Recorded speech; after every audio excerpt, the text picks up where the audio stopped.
Sam Bankman-Fried fooled over 1 million people and nearly 100 professional investors. On the 11th of November, FTX and its affiliates filed for bankruptcy in Delaware, leaving roughly 1 million creditors. The recent $32 billion collapse of FTX crypto exchange is one of America's biggest financial collapses of all time. How is it possible that the company that traded $12 billion in crypto every day and had over $1 billion in profit in 2021 could suddenly collapse? The easy explanation: the crypto exchange and its mighty owner, Sam Bankman-Fried, borrowed his customers' money and speculated with them.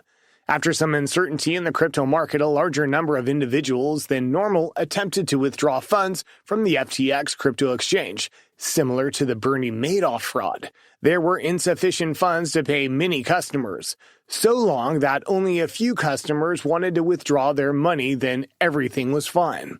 FTX could pay returns to earlier customers using the money obtained from later customers.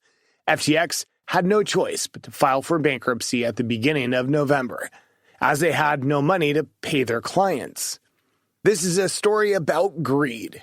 When some things are too good to be true, it probably is. Investors, customers, me, and you all believe cryptocurrency has the potential to make us a lot of money.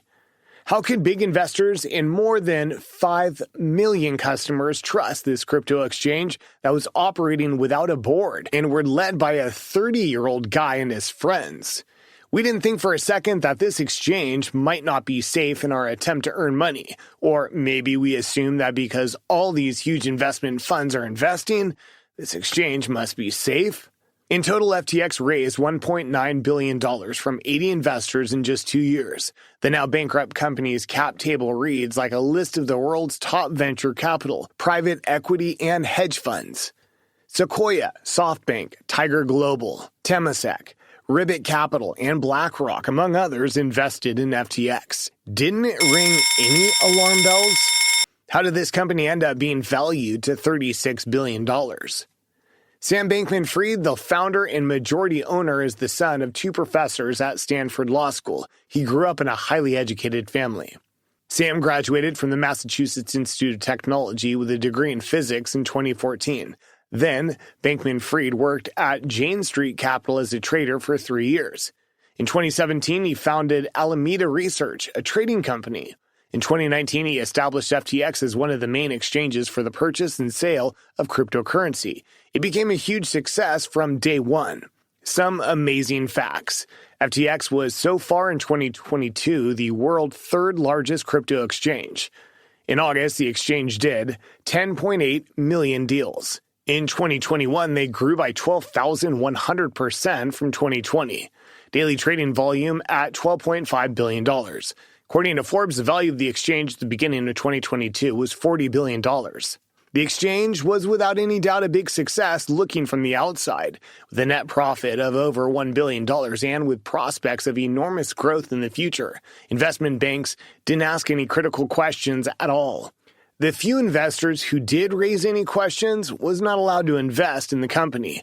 After the Zoom meeting, one firm sent FTX and Sam a note that if they were to proceed, FTX had to make a board of directors. Sam told the investor firm to go fuck yourself for suggesting the change to FTX. What happened inside of FTX? Well, Sam ran the company like a little hamburger restaurant with his friends. They used their client money to make investments, not a smart move. According to CoinDesk, which originally disclosed FTX's problems, the entire organization was managed by Sam and his inner circle, a group of 10 roommates. The report said all 10 are or used to be paired up in romantic relationships with each other. The whole operation was run by a gang of kids in the Bahamas, CoinDesk reported, citing a source who was familiar with the company. Details of FTX's filing for bankruptcy have been labeled as shocking. Ray, a lawyer who has worked on big bankruptcy cases, including Enron's, gave the leadership team a harsh evaluation. Never in my career have I seen such a complete failure of corporate control and such a complete absence of trustworthy financial information as occurred here. From comprised systems integrity and faulty regulatory oversight abroad to the concentration of control in the hands of a very small group of inexperienced, unsophisticated, and potentially compromise individuals, this situation is unprecedented. The company employed unacceptable management practices, including the use of an unsecured group email account to access confidential private keys and critically sensitive data, and it did not keep appropriate books and records or security controls with respect to its digital assets, which amounted to billions of dollars. Customers' crypto deposits and balances were astonishingly not recognized on the balance sheet. Statement disclosed that FTX granted 3 loans, including a $1 billion personal loan to Sam Bankman-Fried. Corporate funds were used to purchase homes and other personal items for employees and advisors, often without documentation. FTX's U.S. balance statement indicates total assets of approximately $1.36 billion. But Ray stated that he does not trust it because it was made while Sam Bankman-Fried controlled the company. The business has approximately $564 million in cash on hand. The company's shocking lack of corporate governance was further shown by the fact that it never held board meetings.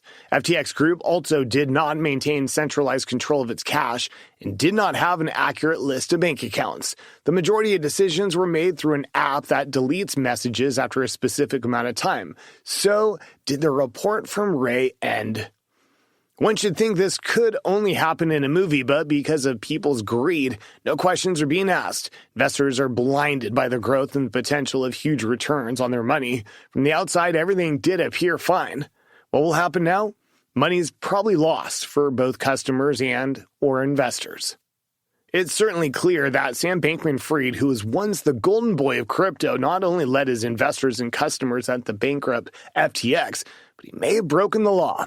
There are rumors that federal prosecutors in Manhattan are preparing criminal charges, that U.S. authorities have been in talks with their counterparts in the Bahamas, where Sam is still hiding out, to bring him to the U.S. for questioning. Seems likely that Bankman-Fried will be charged at this point, especially after Ray's report. What do you think? Do you invest in cryptocurrency? Do you like fascinating stories? Then you should watch the story about Leona Helmsley, probably the evilest billionaire in history. That's all for now. See you in the next one.